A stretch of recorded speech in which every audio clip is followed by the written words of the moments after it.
Тоғытер амансыздарбы? Студияда Эрнест Хиязов, саламатсыздарбы? Ар өлкөдөгү ар бир жаран мыйзамдык жол менен көп киреше таап, бай болууга, бай жашоого, бай деп аталууга акысы бар. Бирок минген машинелери салган үйлөрү, башкаларга каттатып койгон мүлктөрү, байлыктары мыйзамдуу тапкан кирешесине дал келбесе, демек андай байлардын байлыгында чоң шек, чоң мандем бар. Биздин өлкөдө мына ушундай байлыгы шектүү адам бир эле үштүк эмес, бир эле даана эмес. Тилекке каршы өтө көп.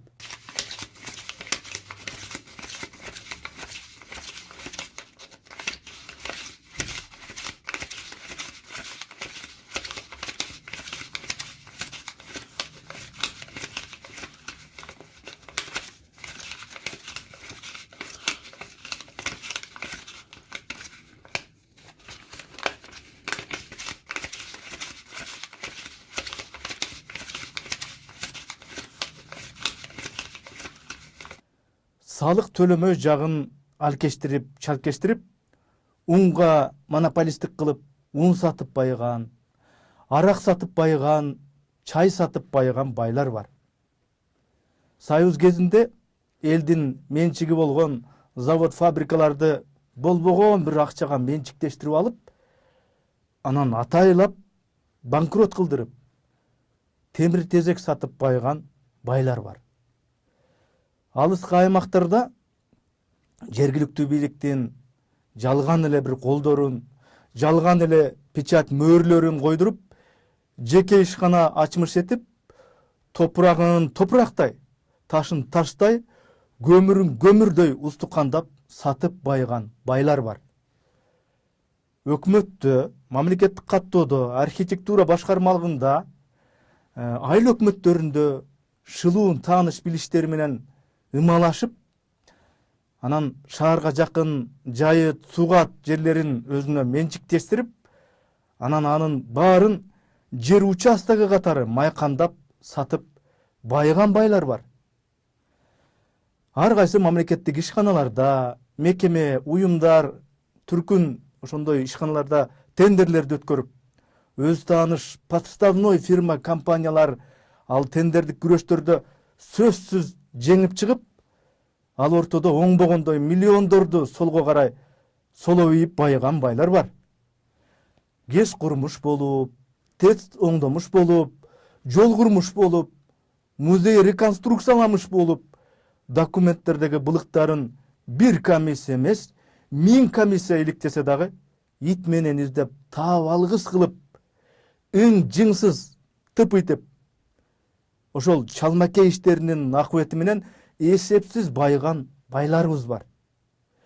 Контрабандалык товарларды чегарадан чегарага өткөргөндө канаттууга кактырбай, тумшуктууга чокутпай, көмүскө кожоюндук милдетти аткарып, ортодон оңбогондой миллиондорго карк болуп байыган байларыбыз бар.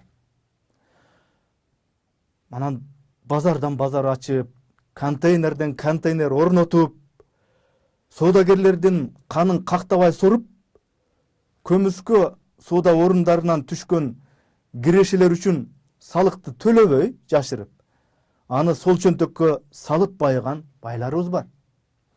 Оганстанда мына жыл сайын өтө көп тонналаган апиим өндүрүлөт. Ал апиим Борбор Азия, анын ичинде ушул Кыргызстан аркылуу алынып өтүлүп, Европага тарары белгилүү. Жакшы билебиз.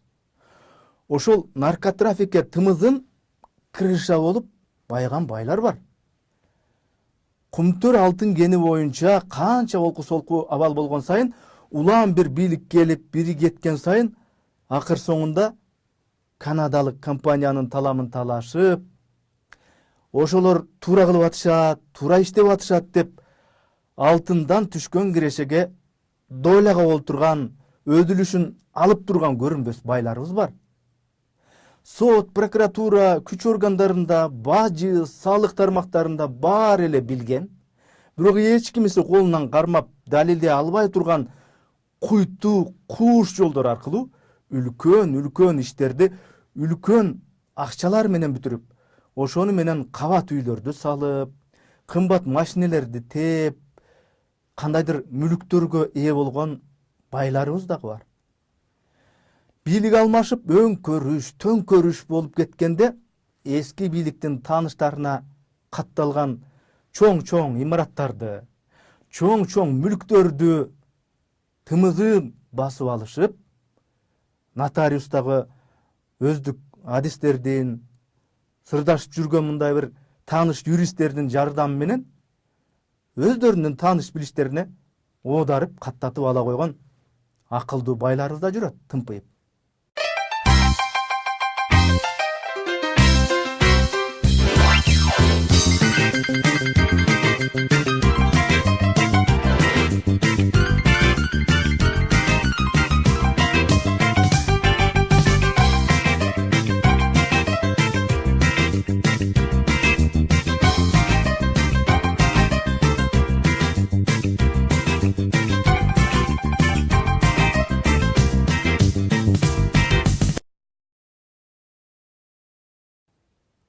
Жогоруда аталып өткөн байлардын көбү же ошол байлардын туугандары, жакындары кезинде мамлекеттик эле иштерде, мамлекеттик эле кызматтарда иштеген.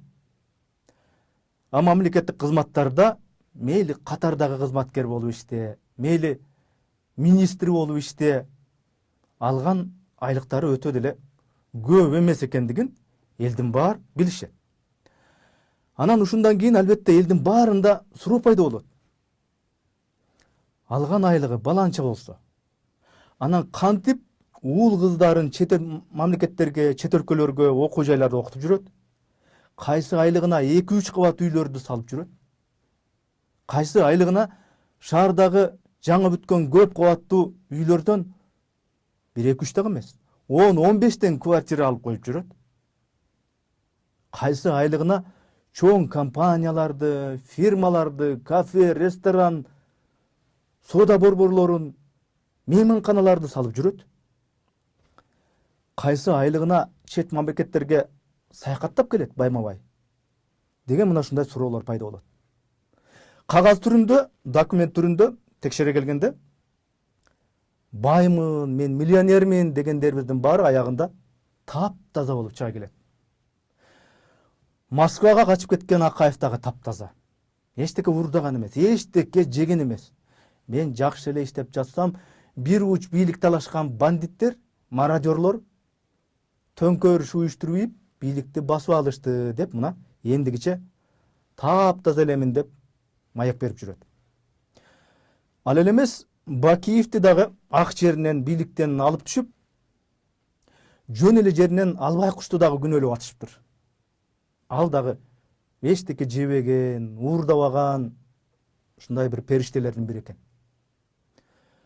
Чегип алган бейбаш адамдар психотроптук бир неме кошулган ичимдик ичип алышып, анан колдоруна курал алып, ызы-чуу кылып, бийликти күч менен басып алышты деп ошол Бакиев дагы маек берип жүрөт. Атамбаевди Бишкек ТЭЦине, Тарых музейине, Батукаевдин качырылышына байланыштуу махинацияларга тиешеси болушу мүмкүн деп шектелип жүрбөйбү көптөн бери? Көрсө а киши дагы таптаза экен. Эчтеке жебептир. Эчтеке урдабаптыр. Аны дагы ак жеринен эле күйдүрүп атышыптыр. Демек, тыянак мындай. Акаев таптазабы? Таптаза. Бакиев таптазабы? Таптаза. Атамбаевчи? Ал дагы таптаза. Жээнбековду дагы мына бийликке келгенден бери тигинти, минти деп көөлөп, жөөлөп атышат. А киши дагы таптаза болуп чыгаарында күмөн жок. А парламенттеги депутаттар, өкмөттөгү министрлер таптазабы? Таптаза. Айыл өкмөттөрү, район акимдери, облус башчылары таптазабы? Таптаза. Сот, прокуратура, улуттук коопсуздук кызматы, ички иштер министрлиги таптазабы? Албетте таптаза, баары таптаза. А баарыбыз таза болсок, эч кимибиз уурдабасак, жебесек, анда эмне үчүн өлкөбүз өнүкпөйт?